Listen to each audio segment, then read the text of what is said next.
इस पद की व्याख्या में पिछले 5-6 प्रवचनों में मैंने अनेक बातों पर प्रकाश डाला। संक्षेप में यह बताया गया कि भगवत कृपा को प्राप्त करने के लिए, श्याम सुंदर की कृपा को प्राप्त करने के लिए कर्म, ज्ञान, भक्ति ये तीनों ही ग्राह्य नहीं। तीनों में बड़ी कठिनता है। कर्म में तो बहुत ही कठिनता है, क्योंकि वेद के अनुसार प्रत्येक विधान होना चाहिए, और इस कलयुग में तो फिर एक भी विधान नहीं हो सकता। और ज्ञान तो और भी कठिन है, भक्ति भी कठिन है, ये सब आपको बताया गया है। तो चौथा मार्ग एक बचता है, जिसे गीता ने अंत में बताया है, और यह भी कहा है अर्जुन से कि ये सबसे प्राइवेट बात है। सर्वगुह्यतमं भूय शृणु मे परमं वचः इष्टोसि मे दृढ़मिति ततो वक्ष्यामि ते हितम्। अर्जुन, मैंने बहुत सी बातें तुझको बताई, प्राइवेट बात भी बताई, प्राइवेट में प्राइवेट भी बताई। अब सबसे प्राइवेट बात सुन। कर्म, ज्ञान, भक्ति सबका उपदेश हो गया, फिर भी अर्जुन रोम रोम से तैयार नहीं हुआ ये कहने को, हाँ समझ गए, अब मैं आपका ये एक महाभारत नहीं 10 महाभारत में लड़ूंगा, मारूंगा सबको। ये कहने का साहस अर्जुन का नहीं हुआ।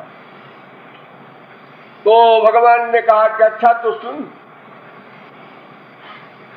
तू मेरा प्रिय है, इसलिए तुझको सबसे प्राइवेट बात, सबसे प्राइवेट सिद्धांत बता रहा हूं। और वो बताया, सर्वधर्मान परित्यज्य मामेकं शरणं व्रज। सर्वधर्मान परित्यज्य मामेकं शरणं व्रज की व्याख्या लगभग सभी आचार्यों ने यही किया है, सब धर्मों को छोड़कर मेरी शरण में आ जा। केवल शंकराचार्य ने इसका अर्थ किया है धर्मम अधर्मंच, अर्थात धर्म अधर्म दोनों को छोड़कर मेरी शरण में आ जा। और शंकराचार्य के इस भाष्य का सबने उपहास बनाया है, मजाक बनाया है। गधे भी मजाक बनाते हैं, विद्वानों को भी छोड़ दो, क्योंकि ये बात एक अननेचुरल है कि अधर्मम लिखा, धर्म को छोड़कर मेरी शरण में आ जाओ, ये तो कहना ठीक है। अधर्म को छोड़कर मेरी शरण में आ जाओ, ये कौन सी बात हुई? अधर्म छोड़ने की बात तो गधे भी जानते हैं। ये भगवान ने अर्जुन से गीता में कहा कि धर्म को छोड़कर मेरी शरण में आ जा, अधर्म को छोड़कर मेरी शरण में आ जा। अरे जब मेरी शरण में आएगा तो अधर्म को तो छोड़ेगा ही। अधर्मम तो कहा, शंकराचार्य के भाष्य के इस अर्थ से केवल एक बात सिद्ध होती है कि शंकराचार्य ने हठ कर लिया था कि हमको सगुण साकार भक्ति को नहीं स्वीकार करना है, इसलिए इतना रॉन्ग अर्थ किया कि साधारण व्यक्ति भी हंसता है। ऐसा भाष्य कैसे लिखा? और अगर भगवान को यही अभीष्ट था, ध्यान दीजिए, कि धर्म अधर्म को छोड़कर मेरी शरण में आ जा, तो भगवान बजाय धर्मान के कर्माण कह देते, सर्व कर्माणि संत्यज्य मामेकं शरणं व्रज। ऐसा श्लोक बन सकता था, सब कर्मों को छोड़कर मेरी शरण में आ जा। शंकराचार्य का धर्मम अधर्मम कहने का केवल यही एक आशय है, उद्देश्य है कि सब कर्म छोड़ दो। शंकराचार्य कर्म के घोर शत्रु थे। कोई भी कर्म हो, कर्म न करो। तो उसी बात को सिद्ध करने के लिए इन्होंने इस श्लोक का भी यही वाच्य किया कि सब कर्मों को छोड़कर, धर्म अधर्म सब को छोड़कर मेरी शरण में आ जा। और आचार्य लोग कहते हैं भाई एक बात बताओ कि सर्वधर्मान परित्यज्यमान, यानी उनके शंकराचार्य के अनुयायी जो है, उनकी संप्रदाय के आचार्य मधुसूदन सरस्वती, उन्होंने भी मजाक बनाया शंकराचार्य का। औरों को तो छोड़ दो। जिन्होंने प्रथम श्लोक के भाष्य में ये सिंह गर्जना की कि मैं शंकराचार्य का अनुयायी हूं और उनके भाष्य के अनुगत होकर ही गीता का भाष्य लिखने जा रहा हूं, और वो भी भूल गए। अरे मतलब बर्दाश्त नहीं कर सके शंकराचार्य की इस धांधली को, और उन्होंने कहा है गलत, ये अर्थ नहीं है इस श्लोक का। अच्छा, एक गधे के कल से आप लोग सोचिए, क्यों जी, अगर श्री कृष्ण का ये अभिप्राय था कि कर्म संन्यास ले लो, युद्ध न करो, शंकराचार्य का इशारा ये है सर्व कर्मों को छोड़ दो, युद्ध करना भी कर्म है। तो भगवान ने यह जो अंतिम वाक्य कहा अर्जुन से कि सब धर्मों को छोड़कर मेरी शरण में आ जा, तो इसी वाक्य के बाद अर्जुन ने कहा नष्टो मोहा स्मृतिर्लब्धा तत्प्रसादान मया चित्त करिष्ये वचनं तव। मैं युद्ध करूंगा, और युद्ध किया, सारा संसार जानता है। अर्जुन सन्यासी कहां बना? अगर ये अर्थ है इस श्लोक का कि सब धर्मों को छोड़कर माने सब कर्मों को छोड़कर, तो सब कर्मों को अगर छोड़ देता अर्जुन, तो फिर अर्जुन को सन्यासी बन जाना चाहिए था। और फिर इसको भी छोड़ो। और गधे की अकल से सोचो, अर्जुन तो पहले ही कह रहा है मैं युद्ध नहीं करूंगा, पहले ही अध्याय में, तो सन्यासी पहले बन गया था। ये गीता का लेक्चर क्यों दिया श्री कृष्ण ने? अरे एकदम घसियारे की बुद्धि से समझो और जरा सोचो शंकराचार्य का क्या खोपड़ा था। अगर शंकराचार्य के सिद्धांत के अनुसार इस श्लोक का अर्थ संन्यास है, तो अर्जुन तो पहले ही संन्यास ले रहा था कि महाराज मैं युद्ध नहीं करूंगा, बिल्कुल नहीं करूंगा, हथियार छोड़ दिया। और ऐसे मौके पे हथियार छोड़ा कि श्री कृष्ण का भी मजाक बने, पांडवों का तो हो ही गया जो कुछ बनता था। अरे लड़ाई लड़ने न जाते, अपने ही घर से कह देते भाई हम शांति चाहते हैं, अहिंसा परमो धर्म है, कोई बात नहीं भाई, महानता सिद्ध होती। अब आप इतनी बड़ी हेल्प लिए और श्री कृष्ण की फौज भी चली गई विपक्ष में, तब बंटवारा हो गया, शंखान दधमु पृथक पृथक, शंख बज गए, अलार्म हो गया युद्ध का। और श्री कृष्ण से अर्जुन ने कहा सेनयोरुभयोर मध्य रथं स्थापय मेच्युत, दोनों सेनाओं के बीच में रथ खड़ा करो। और श्री कृष्ण ने सारथी बनकर रथ को बीच में खड़ा किया और निरीक्षण किया। अर्जुन ने यो देखा शत्रुओं को और कहा युद्ध नहीं करो। क्यों जी, ये क्या एकदम अचानक शत्रु आ गए सब? अरे तुमको पता था पहले से कौन कौन शत्रु है हमारे? द्रोणाचार्य, अश्वत्थामा, भीष्म पितामह, कृपाचार्य, ये सब तुमको पहले से मालूम था। इन लोगों से लड़ना है, इनको मारना है, इनको जीतना है। ये नई बात क्या हो गई बीच में? कह जो भी हो, सन्यासी बन गया। उसने कहा मैं युद्ध नहीं करूंगा महाराज। और ऐसे नहीं बेवकूफों की तरह लॉ पॉइंट से बोलते हुए कहा देखिए श्री कृष्ण, ठीक है आप बहुत काबिल हैं, हमसे बड़े हैं, लेकिन गुस्ताखी माफ हो, मैं इन सबको मारूंगा, अपने से बड़ों को रिश्ते में, जो फिजिकल रिश्ते में बड़े होते हैं उनसे, इनको मारूंगा, ये बड़ी गलत बात होगी। छोड़िए इस बात को भी, रिश्ता उसका भाड़ में जाए, शत्रु तो शत्रु।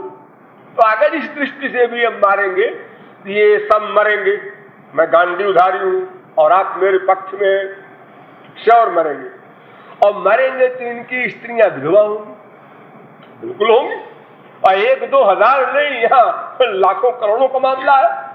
हाँ बिल्कुल, तो इतनी सारी स्त्रियां विधवा होंगी, और विधवा होने से उसमें बहुत से कैरेक्टरलेस हो जाएंगी, चरित्रहीन हो जाएंगी, फिर उनसे संतानें पैदा होंगी, वर्ण संकर। ये पाप केवल मैं इसलिए उठाऊं, करूं कि मुझे राज्य मिल जाए, भाड़ में जाए ऐसा राज्य मैं नहीं चाहता, मैं युद्ध नहीं करूंगा। कि लॉ पॉइंट दे करके अर्जुन ने संन्यास की घोषणा की, लेकिन श्री कृष्ण को पसंद नहीं है। और लेक्चर शुरू हो गया उनका, देख आत्मा नित्य है और ये है और वो है और कर्म ये है, ज्ञान ये है, सांख्य कहता है, वेदांत ये कहता है, योग ये कहता है, दुनिया भर के लेक्चर सारे शास्त्रों वेदों के थोड़े से क्षेत्र में कर दिया,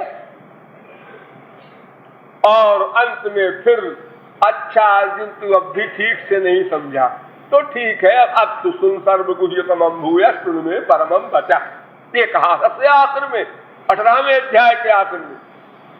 तो अर्जुन तो पहले ही सन्यासी बना हुआ था, गलत हो सही हो वो तो तैयार था युद्ध न करने को। फिर ये श्री कृष्ण ने इतना लेक्चर क्यों दिया, और देने के बाद, इस श्लोक के कहने के बाद अर्जुन ने कहा ठीक है हम समझ गए, युद्ध करेंगे। तो श्री कृष्ण को ये कहना चाहिए था, तूने मेरी बात नहीं समझी, मैंने सन्यासी बनने के लिए कहा है तुझसे, और तू कहता है मैं समझ गया युद्ध करूंगा। शंकराचार्य का अर्थ क्या है? सन्यास लेने का, कर्मों को छोड़ देने का। अगर ये अर्थ अभीष्ट था श्री कृष्ण को अपने वाक्य का, तो अर्जुन से कहते बेवकूफ, कुछ नहीं समझता। अरे सर्वधर्मान परित्यज्य का अर्थ होता है युद्ध करना छोड़ दे, सन्यासी बन जा। तो अर्जुन तपाक से कहता है महाराज फिर ये क्या खोपड़ा भंजन किया, हम तो पहले तैयार थे युद्ध न करने को। नहीं, मैंने इतने प्रकार से आप लोगों को समझाया कि गधा की खोपड़ी कोई रखता हो तो समझ जाए कि शंकराचार्य ने कितनी धींगा मुष्टि की है। ये अर्थ करके सर्व कर्माणि संत्यज्य, सारे कर्मों को छोड़ दो। और फिर एक बात और है कि सर्वधर्मान का जो विज्ञान है वो शंकराचार्य के खिलाफ जाता है। क्यों? शंकराचार्य भी धर्मावलंबी हैं, शंकराचार्य धर्म का परित्याग नहीं किए हैं, इसलिए यह श्लोक उनके खिलाफ जा रहा था। इसलिए उन्होंने इसका अर्थ उल्टा किया कि भोले भाले लोग शायद हमारे चक्कर में आ जाए कि सब कर्मों को छोड़ दो। शंकराचार्य तो सन्यासी थे, वो कौन धर्म को मानते थे? सन्यास भी धर्म है। ब्रह्मचर्य, गृहस्थ, बाणप्रस्थ, सन्यास, ये 4 धर्म कहलाते हैं। वर्णाश्रम धर्म जो माना गया है हमारे यहाँ वेदों में, उसमें ये 4 आश्रम के धर्म हैं और उनका पालन करना पड़ता है। जैसे चुटिया कटाना है, सिर मुड़ाना है, जनेऊ को त्याग देना है, दंड लिए रहना है, ब्राह्मण को अग्नि को नहीं छूना है, किसी घर में या कहीं पर 1 दिन से अधिक नहीं ठहरना है। बड़े बड़े नियम है सन्यास में। आज का कोई सन्यासी नहीं पालन करता उसका। अगर आप लोग सन्यास धर्म के अनुसार किसी सन्यासी से बात करें तो जी सन्यास धर्म में क्या लिखा है और आप क्या करते हैं, तो कोई जवाब नहीं उनके पास। एक भी सन्यासी नहीं है सारे भारत में जो सन्यास धर्म का पालन करता हो। तो सन्यास भी धर्म के अंतर्गत है। तो अगर शंकराचार्य सही अर्थ मान लेते तब तो फिर उनको कहना पड़ता भाई मैं सन्यास धर्म छोड़ दूं और श्री कृष्ण की शरण में जाऊं। तो फिर ये जो मैं ब्रह्मसूत्र के भाष्य में और गीता के सारे भाष्य में मैंने खंडन किया है कर्म का, वो कैसे होगा? इसलिए शंकराचार्य ने इसका उल्टा अर्थ किया। किंतु शरणागति के बिना न सन्यासी का काम चलेगा और न गृहस्थी का, न ब्रह्मचारी का, न वानप्रस्थी का, कोई धर्मावलंबी हो उसको ईश्वर शरणागति करनी ही पड़ेगी। मामेव ये प्रपद्यन्ते माया में ताम तरन्ति ते, एव शब्द का प्रयोग किया है गीता में ही। एव केवल मेरी ही शरण में जो आता है वो माया से उत्तीर्ण हो सकता है। कुछ भाष्यकार भोले भाले आधुनिक ऐसा कहते हैं कि भाई अर्जुन जो है वो जीवों का प्रतिनिधि था, इसलिए अर्जुन को इशारा करके कह दिया गया था। अर्जुन जीवों का प्रतिनिधि था इसलिए ऐसा कह दिया, ऐसा नहीं। क्यों? देखो ना क्या लिखा है, इष्टोसी में डायरेक्ट में तू मेरा प्रिय है, श्री कृष्ण कह रहे हैं। ये प्रतिनिधि में ऐसा नहीं बोला जाता, तू मेरा प्रिय है। और ते हितम, तेरे, मैं, तू, डायरेक्ट बात हो रही है यहां पर। यहां पर इनडायरेक्ट में नहीं कहा जा रहा है किसी जीव के लिए या संसार के लिए। मां एकम शरणम व्रज, डायरेक्ट अहम त्वाम सर्व पापेभ्यो मोक्षयिष्यामि, डायरेक्ट कहा जा रहा है। इसलिए जीव को प्रतिनिधि करके कहा गया है, अहम बात कही गई, ऐसा नहीं। डायरेक्ट अर्जुन से कही जा रही है बात, और डायरेक्ट अर्जुन के कहने पर अर्जुन ने स्वीकार किया और युद्ध किया। इससे सिद्ध होता है कि इस श्लोक का अर्थ है शरणागति ही, कर्मों का परित्याग नहीं। शंकराचार्य ने एक बात और कही बड़े मजाक की, जाओ भी सुन लो। शंकराचार्य कहते हैं कि अर्जुन जो था वो ज्ञान का अधिकारी नहीं था, ज्ञान मार्ग का अधिकारी नहीं था, वो संसार में आसक्त था, इसलिए उसको कह दिया कि तुम युद्ध करो। सोचो, जो अर्जुन इतनी मुसीबत के समय में भी, गीता ज्ञान के पहले ही इतनी बड़ी मुसीबत जिसकी हो, वनवास हो, विराट राजा के डंडे खाए हो, जहां जिन लोगों ने गुप्तवास किया हो, इतने इतने कष्ट सहे हो, और वो भी ऐसे कष्ट के समय में भी केवल बिना हथियार वाले श्री कृष्ण को मांगता है।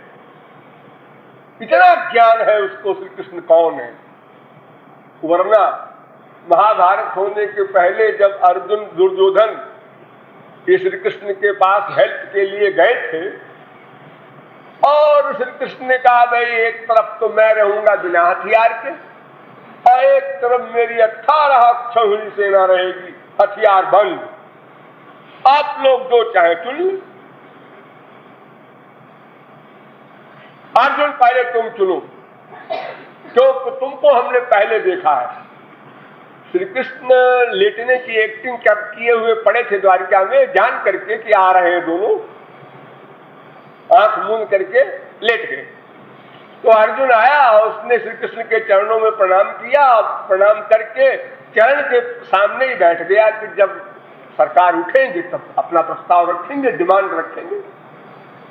और दुर्योधन भी आया थोड़ी देर में, तो उसने अपना देखा कि सो रहे हैं, सिरहाने बैठ गया, मैं सम्राट हूं। ठीक ही है, जो राजा होता है उसको वो दिमाग में बीमारी तो होती ही है।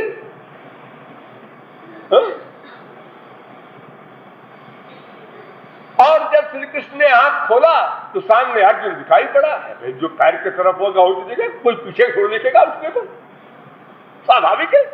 अरे अर्जुन तुम कैसे आए? दुर्योधन ने कहा अरे मैं भी आया हूं। ओ आप भी? अच्छा नमस्ते नमस्ते। तो देखा पहले अर्जुन को, इसलिए श्री कृष्ण कहते हैं भाई तुम पहले मांगो। दुर्योधन कहता है कि नहीं नहीं, पहले मैं मांगूंगा। तो अर्जुन ने कहा ठीक है, पहले आप मांग लीजिए। तो श्री कृष्ण ने कहा ठीक है भाई, जब पार्टी कह रही है तो हमको कोई इतराज नहीं, तुम पहले मांग लो। दुर्योधन ने कहा कि मैं तो हथियार सहित फौज लूंगा। अर्जुन ने कहा भाई मैं ठीक है, हमको पसंद है, हम तो केवल श्री कृष्ण को लेंगे, हम तो पहले भी ही मांगना चाहते।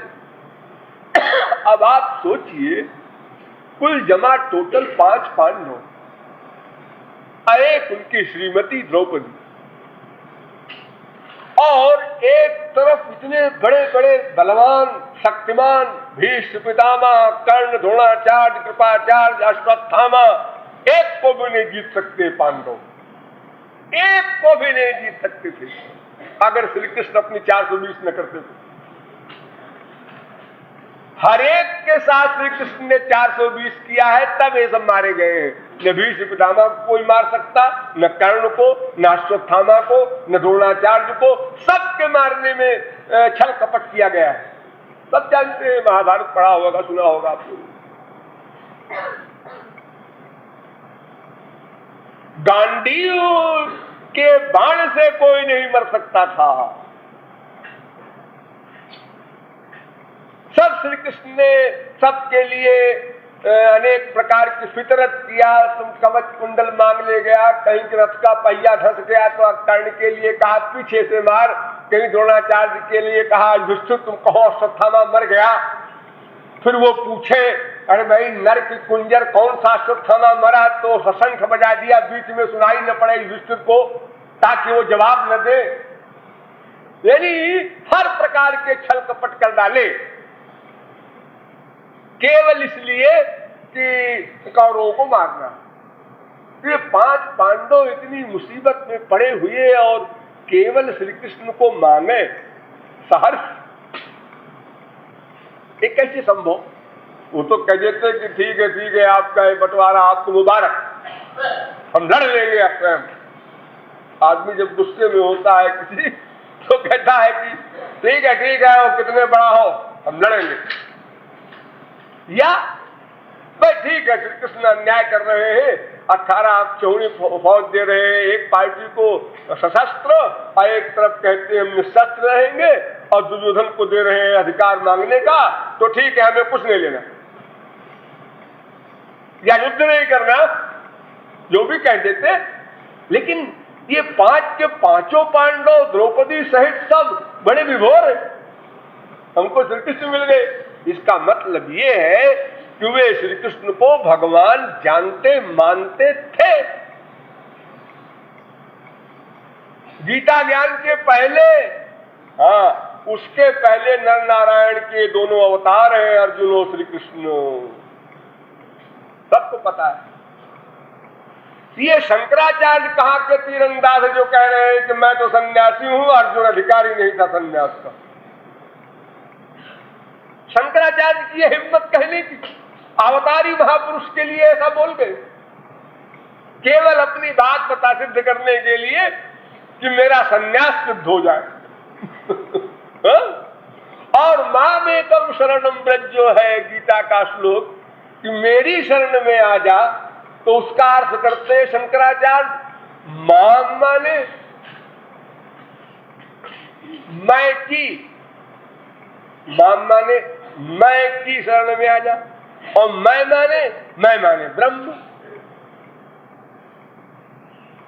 मैं माने ब्रह्म और मेरी माने ब्रह्म की शरण में चला जा। यानी तू ही ब्रह्म है, अपनी शरण में चला जा। देखो क्या बढ़िया अर्थ है। अरे कई श्लोकों के भाष्य हैं, अब आप लोगों को फालतू बातें नहीं बताएंगे, शंकराचार्य मिलते तो हम बात करते। लेकिन आप ये निश्चित समझिए कि गीता का जो ये श्लोक है, ये सबसे इंपॉर्टेंट और जीवों के लिए एक रामबाण औषधि है। क्योंकि जितने भी जीव हैं, कोई ना गिना संस्कारी कहीं हो, कर्मी ज्ञानी योगी विश्व में, ठीक है, हो सकता है कभी कहीं हो, हुआ हो, लेकिन ये आम नियम नहीं। और मैं तो 5 अरब आदमी में 5 आदमी को भी मानने को तैयार नहीं। जो ठीक ठीक कर्मी हो, ठीक ठीक ज्ञानी हो, ठीक ठीक भक्त हो, ये सब दुर्लभ चीजें। और फिर साधक के लिए तो सबसे सरल मार्ग जो है वो अधिक लाभप्रद है। अगर कोई रास्ता टेढ़ा मेढ़ा भी हो, ऊट पटांग का भी हो, कटीला पथरीला हो, झाड़ झंखाड़ हो, नदी नाले हो, ऐसा रास्ता भी कोई हो तो ठीक है, कोई बहादुरी दिखावे, जाकर उसमें रिस्क ले। हम चोले जो हमारे लिए एक मार्ग है, सर्वधर्मान परित्यज्य माम एकम शरणम ब्रज। शरणागति में कितना बड़ा दावा है। वहां माँ बाप भाई बेटा कोई रिश्ता नाता नहीं, शरणागत के लिए सबसे पहला स्थान है। सब रिश्ते खत्म हो जाते। एक कथानक बताते हैं आपको, कहानी नहीं है, इतिहास। एक गालो मुनि थे, वो सूर्यार्क कर रहे थे। बहुत बड़े सिद्ध मुनि। चित्रसेन एक गंधर्व जा रहा था आकाश से, उसने देखा नहीं, जल्दी में पीठ थूक दिया ऊपर से, और उनके अर्घ के पानी में आकर वो गिरा बाई चांस, वो पीठ। तो गालों ने देखा, ये बदमाश किसने पीठ थूक दिया, मैं सूर्य को अर्घ देने जा रहा था। मंत्र के द्वारा सूर्यश्च मन्युश्च मन्युपतयश्च मन्युकृतेभ्यः पापेभ्यो रक्षन्ताम् उद्वयम् तमसस्परिशुभः पश्यन्त उत्तरम् देवम् देवत्रा सूर्यमगन्मज्योतिरुत्तमम् उदुत्यञ्जात वेदसं देवम् वहन्ति केतवः दृशे विश्वाय सूर्यम् चित्रं देवानामुदगादनीकं चक्षुर्मित्रस्य वरुणस्याग्नेः आप्राद्या वा पृथिवीरन्तरिक्षं सूर्य आत्मा जगतस्तस्थूखश्च तच्चक्षुर्देवहितं पुरस्तात् शुक्रमुच्चरत इत्यादि वेद मंत्र के द्वारा सूर्यार्घ दे रहे थे। और उसी समय वो पीक पड़ी और गालो क्रोध में अंधे हो गए। फौरन श्री कृष्ण के पास गए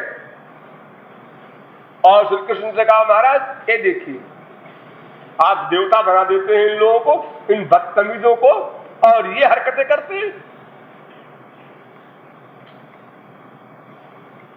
जब गालों का क्रोध देखा श्री कृष्ण ने, उन्होंने कहा ठीक है, उसने रथ भी की है, मैं 24 घंटे के अंदर चित्रसेन का वध कर दूंगा, प्रतिज्ञा।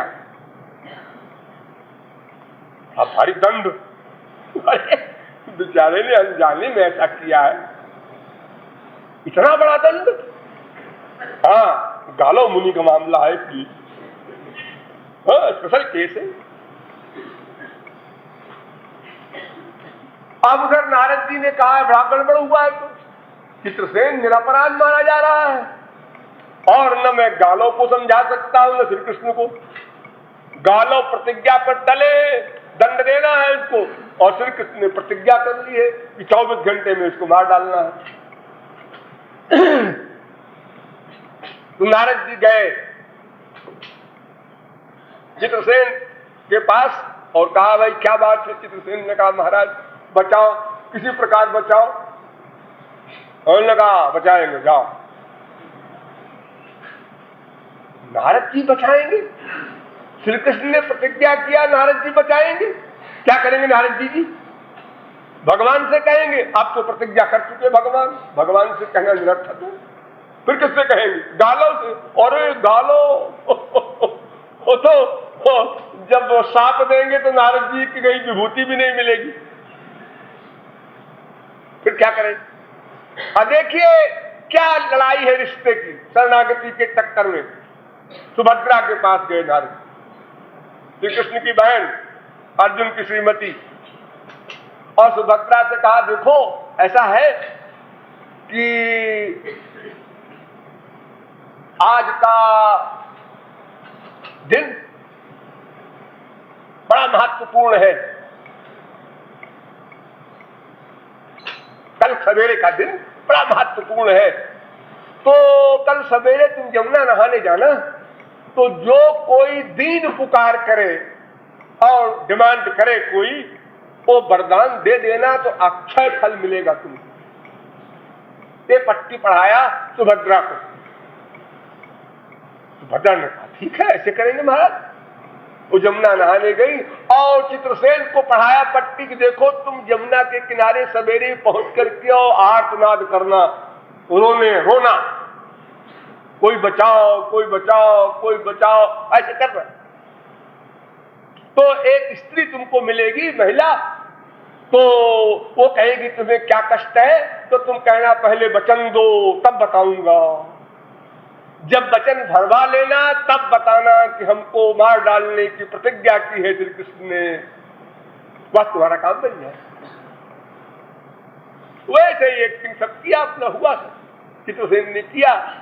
उसी प्रकार सुभद्रा नहाने गई, उसी प्रकार चित्रसेन ने कहा कि पहले देवी जी आप वचन दीजिए कि मेरी डिमांड पूरी करोगी। उन्होंने कहा करेंगे। उन्होंने कहा तो फिर मेरी रक्षा कीजिए, मैं आपके शरणागत हूं। उन्होंने कहा जाओ रक्षा किया।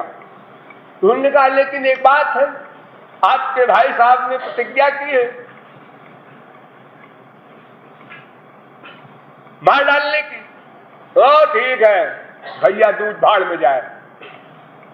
आज भैया दूज नहीं मनाई जाएगी, आज तो शरणागति की कसौटी है, मैं रक्षा करूंगी तुम्हारी। अब सुभद्रा गई अर्जुन के पास। अर्जुन से कहा भाई देखो हम तो वचन दे आए और तुम हमारे पतिदेव हो, अब हमारे वचन तुमको रक्षा करनी है। अर्जुन ने कहा ठीक है, इस समय न कोई सखा है, न कोई भगवान है, न कोई सेव्य है, और बोलो गरीब में हो गया महाभारत। हाँ, अब किसको कौन समझावे, सब बड़े बड़े भिड़ गए। अब भगवान ने उठाया चक्र, कान बीच में गड़बड़ कर सकता है, अभी सर काटते हैं चित्रसेन का। अर्जुन ने कहा क्या है, चक्र है अर्जुन, गांडी में नहीं काम करेगा तेरा, बैठ जा जाके घर में, मैंने प्रतिज्ञा की है मैं सर काटूंगा। अर्जुन ने कहा मालूम है तुमको, एक हथियार तुम्हारे चक्र के बराबर हमारे पास की है जिसका प्रयोग मैंने नहीं किया कभी महाभारत में। क्या है वो? पाशुपतास्त्र।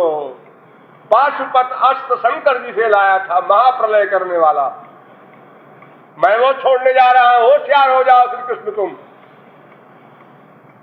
अब दोनों हथियार हम अगर चक्र और पाशुपत दोनों छोड़ दिए जाएं, सारे विश्व का प्रलय हो जाएगा। ठीक है, श्री कृष्ण अर्जुन बच जाएंगे, सब बीच में बेचारे मारे जाएंगे। अब दोनों ने मंत्र पढ़ना शुरू किया अपना अपना, चक्र श्री कृष्ण का, पाशुपत अर्जुन का, दोनों चल पड़े और सारे विश्व में हाहाकार। शंकर जी भागे शिवलोक की समाधि छोड़कर और दोनों हथियारों के बीच में खड़े हो गए। क्या कर रहे हैं आप लोग, क्या कर रहे हैं? चक्र कहता है सर काटेंगे अर्जुन का, पाशुपत कहता है मैं सर काटूंगा श्री कृष्ण का। दोनों को हाथ जोड़ करके मनाया शंकर जी ने।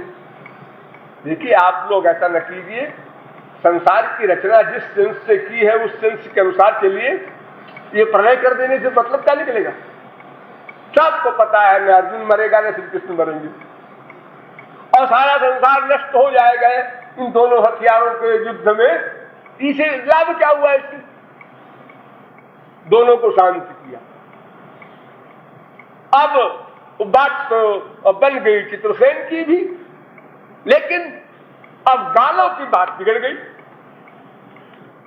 गालों को बड़ा गुस्सा आया कि तो सब मिल लिए आपस में, भाई बहन बहनों ही सब। हाँ, और चित्रसेन को दंड तो मिलेगी। उन्होंने कहा ठीक है, मैं श्री कृष्ण को, अर्जुन को, सुभद्रा को, चित्रसेन को, चारों को भस्म करता हूं। उठाया जल और मंत्र का आह्वान किया। सुभद्रा सामने खड़ी थी। अर्जुन ने कहा अब क्या हो? सुभद्रा ने भी जल उठाया और कहा मैं इस जल से आपकी शक्ति को बांधती हूं। वो महाशक्ति सुभद्रा की जो थी भक्ति की, शरणागति की, उस शक्ति को लेकर उसने बांध दिया गालो मुनि की तपश्चर्या वाली पावर को। वो जले ही नहीं गिरा गालों के हाथ से, वो गिराते रहे, उसी में अटका रहा, गिरे ही नहीं। मैं केवल ये संकेत कर रहा हूं कि शरणागति इतनी बड़ी चीज है कि वहां बाप हो, मां हो, भाई हो, बहन हो, कोई रिश्ता नहीं काम करता है, उसका सर्वोच्च स्थान है। इसलिए भगवान ने कहा सर्वगुह्यतमं भूयः शृणु मे परमं वचः। वही शरणागति अनादिकाल से अब तक हम लोग नहीं कर सके, इसीलिए न भगवान पर श्रद्धा होती है और न गुरु पर श्रद्धा होती है। ये दो चीजें जो हमारे सामने हैं, यस्य देवे परा भक्त यथा देवे तथा गुरु, भगवान और गुरु में एक भावना हो, एक स्तर हो, एकत्व माने, ये हम नहीं कर पाते क्योंकि शरणागति नहीं है, श्रद्धा नहीं है। श्रद्धा समझते हैं आप लोग किसे कहते हैं? श्रद्धा नहीं समझते होंगे। श्रद्धा एक ऐसी चीज है जिसमें अनुकूल चिंतन ही होता है, बस ये परिभाषा है।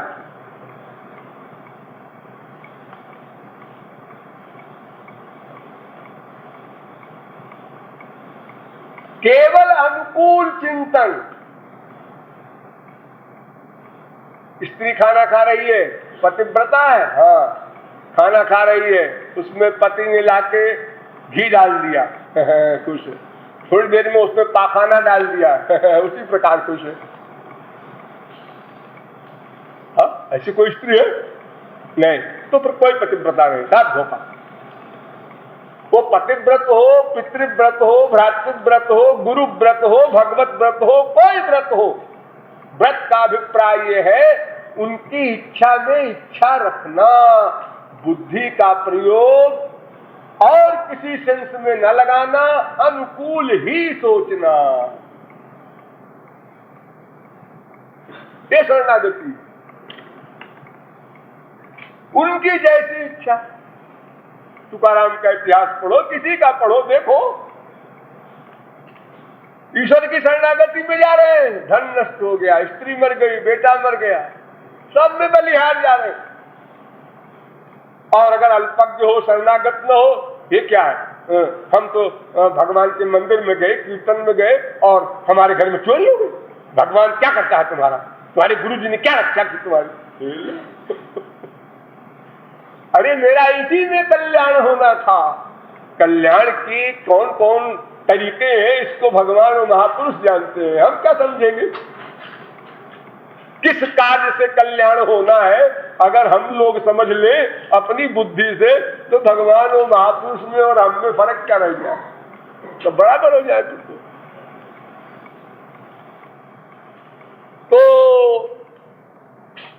श्रद्धा युक्त होना ये वैराग्य से होगा। इसीलिए हमारे यहाँ हर आचार्य ने लिखा है आदौ श्रद्धा, सबसे पहले श्रद्धा का दर्शन होना चाहिए, वरना अनंत लेक्चर सुनो, गुरु मिले, भगवान के अवतार मिले, सब मिलाकर सब चलते जाएंगे, आगे से गुजरते जाएंगे, आप जहां के तहां खड़े रहेंगे। श्रद्धा के बिना काम नहीं चलेगा। तो अनुकूल वृत्ति हो, स्वानुकूल प्रतिबंधक वृत्ति जिसके अंदर हो, वो शरणागति में सफल हो सकता है। और जिसको बुद्धि लगाने का अभ्यास हो, बुद्धि लगाने का जिसको स्वभाव हो, वो अनंत कोटि कल्प में भी न शरणागत हो सकता है और न भगवत कृपा प्राप्त कर सकता है, क्योंकि वो अपनी बुद्धि लगाएगा और उसकी बुद्धि है माई। वो हर बात पहले समझ लेगा फिर मानेगा। ये इम्पॉसिबल, संसार में भी हम कोई बात नहीं समझते, पहले पहले मान लेते हैं ये तुम्हारी मम्मी है। अच्छा मम्मी है, मम्मी मम्मी मम्मी, ये तुम्हारे डेडी डेडी डेडी डेडी देखो समझता है, तो बाद में जाकर समझता है मम्मी का मतलब क्या होता है, डेडी का मतलब क्या होता है। रोज आप लोग अनेक प्रकार की मशीनों का इस्तेमाल करते हैं, रेडियो है, टेप रिकॉर्डर है, ये क्या चीज है, क्या चीज है, क्या मतलब ये इससे इससे तमाम देश के जो लोग बोलते हैं ना वो आवाज आती है रेडियो में। टेप रिकॉर्डर है, आप कुछ बोलेंगे ना उसमें टेप हो जाएगा, क्यों क्यों क्यों हमको टेप करने से मतलब क्यों। अब मैं टेप रिकॉर्डर की साइंस समझू करता हूं, हम क्या हम तुरंत मान लेते हैं। अब इसके बाद अगर हमको पूरा उसमें ज्ञान प्राप्त करना है तो ठीक है, अभ्यास कीजिए, वो समय आएगा और नॉलेज आपको हो सकती है, लेकिन पहले ही आप नॉलेज कर लेना चाहें ये तो असंभव। तो पहले साधना यानी प्रैक्टिस, फिर उसके बाद एक्सपीरियंस होगा, तब पूर्ण ज्ञान कहते हैं। लेकिन पहले थियरी को करना होगा, वरना प्रैक्टिस के बारे में कैसे। देखो आप लोग स्कूलों में पढ़ते हैं, एक रेखा शब्द आता है, रेखा। रेखा क्या होता है, लाइन। लाइन कैसी होती है, देखिए ऐसी होती है, ऐसी होती है। अच्छा लाइन कैसे किसको कह रहे हैं, रेखा किसको, रेखा माने जिसमें लंबाई तो हो और चौड़ाई मोटाई हो। आपको जो खींचा है तो चौड़ाई भी है मोटाई भी। कितनी बारीक खींचो फिर चौड़ाई है मोटाई है। हाँ है तो लेकिन समझाने के लिए करना पड़ता है। इतना बड़ा गोला गोला बनाता है मास्टर, ऊपर देखो 5, इसमें से घटाओ 5, बना दिया।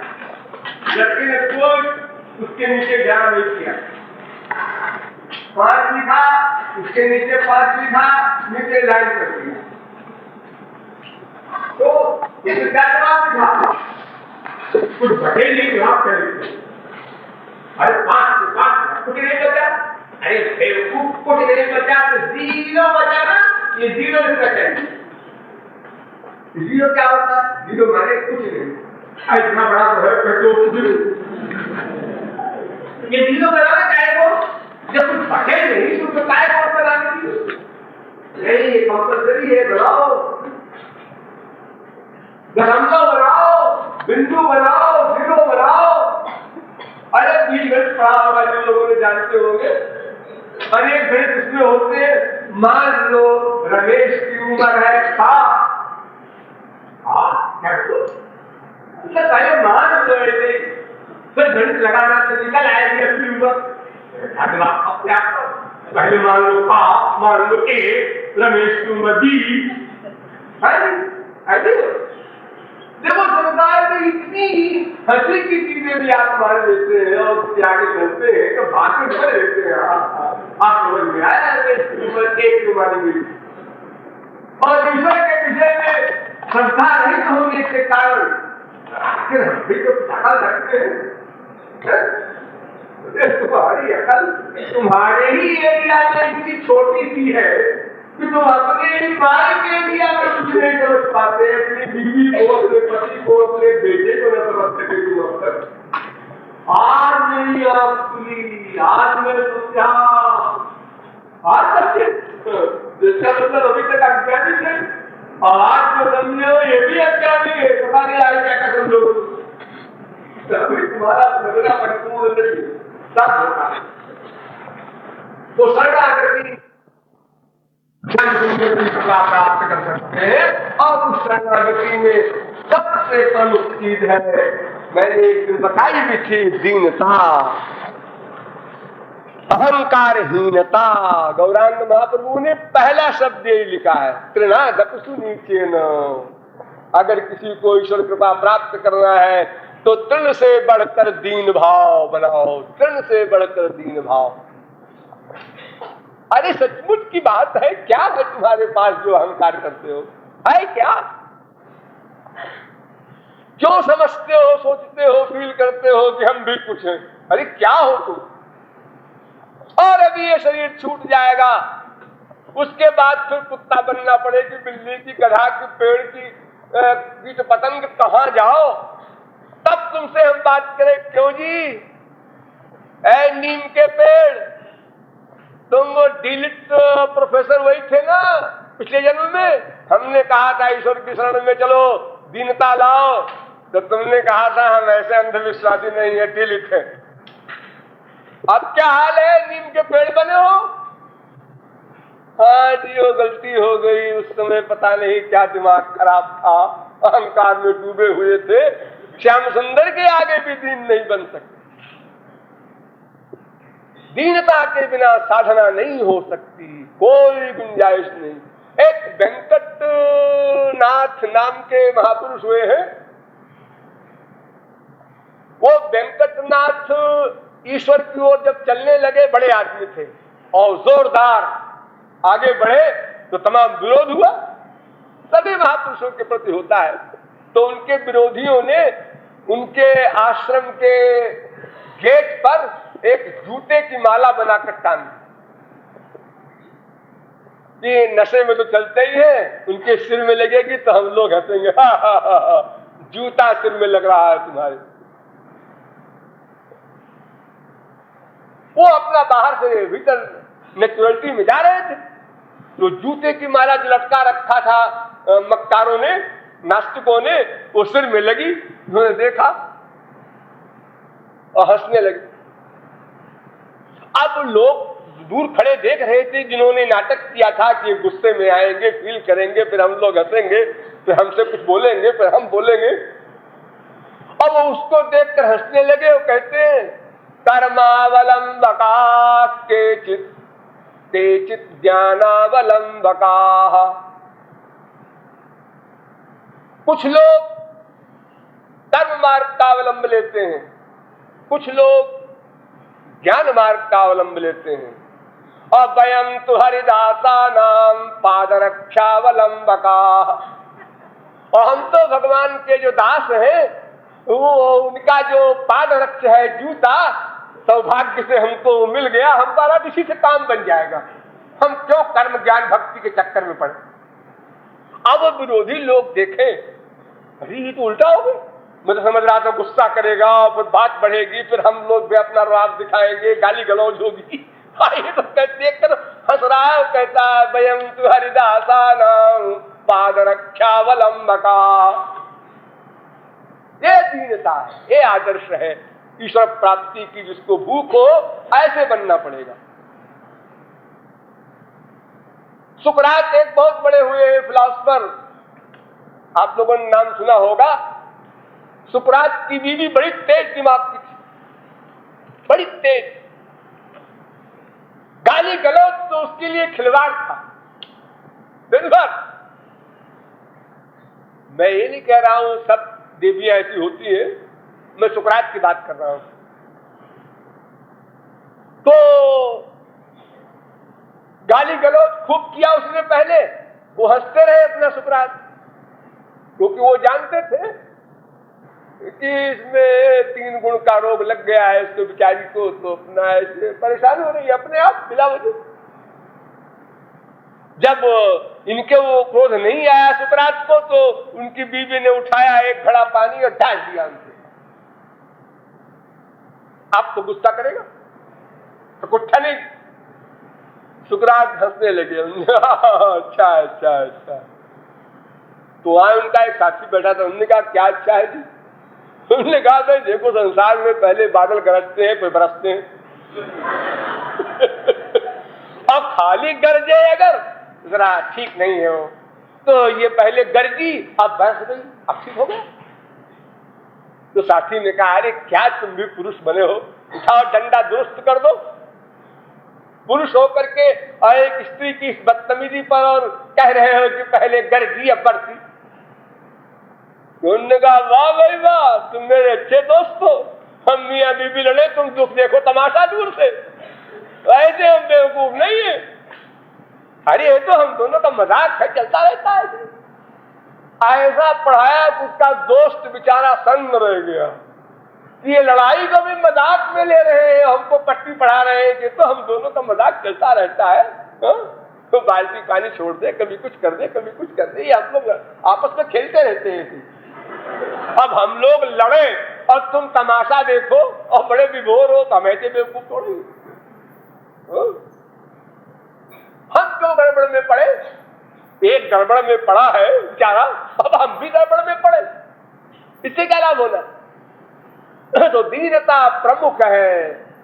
आप लोगों ने सुना होगा, एक संत उस्मान हुए हैं। तो संत उस्मान जा रहे थे अपने एक साथी के साथ, शिष्य के साथ। ऊपर से किसी ने एक राख का टोकरा फेंक दिया मकान के ऊपर से, 2 मंजिले से। जल्दी में देखा नहीं ऊपर वाले ने कि नीचे कोई जा रहा है। अरे एक बार मुझसे भी ऐसी गलती हुई है। इलाहाबाद में एक मकान के ऊपर मैं बैठा था और पान खा रहा था, और खिड़की से मैंने पान थूका और ठीक एक आदमी के ऊपर नीचे गिरा और वो फारिल हो गया। वो गाली गलौज उसने किया कि हमने खिड़की बंद कर लिया।